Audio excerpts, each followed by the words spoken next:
ان الحمد للہ وان الکبریاء للہ وان العظمۃ للہ الصلاۃ والسلام علی رسول اللہ اما بعد۔ حضرت جبیر بن مطعم رضی اللہ تعالیٰ عنہ سے روایت مبارکہ ہے، مسلم شریف کے الفاظ مبارکہ ہیں، ان النبی صلی اللہ علیہ وسلم قال،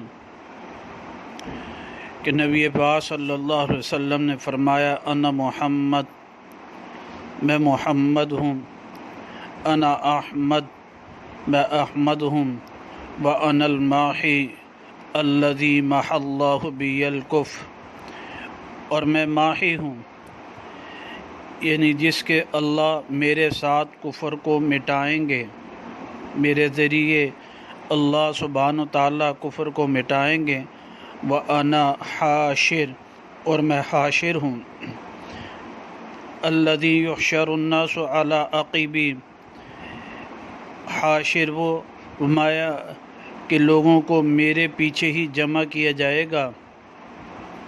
وَأَنَا الْعَاقِبُ، اور میں عاقب ہوں، وَالْعَاقِبُ الَّذِي لَيْسَ بَعْدَهُ نَبِيٌّ، اور عاقب وہ ہے مایا جس کے بعد کوئی نبی نہ ہو۔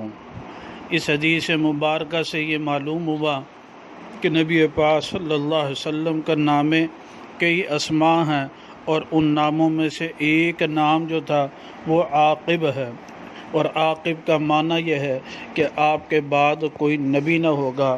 یہ اسی طرح کے الفاظ جو ہے وہ جامع صحیح البخاری میں بھی آتے ہیں، راوی وہاں پر جبیر بن مطعم رضی اللہ تعالیٰ عنہ ہیں، اور اس میں بھی یہ الفاظ آتے ہیں کہ آپ علیہ الصلاۃ والسلام نے فرمایا وَأَنَا الْعَاقِبُ۔ یہ اللہ سبحانہ تعالیٰ عقیدہ ختم نبوت کی پاسداری چوکیداری کی توفیق نصیب فرمائے۔ وآخر دعوانا الحمدللہ رب العالمین۔ ان الحمد للہ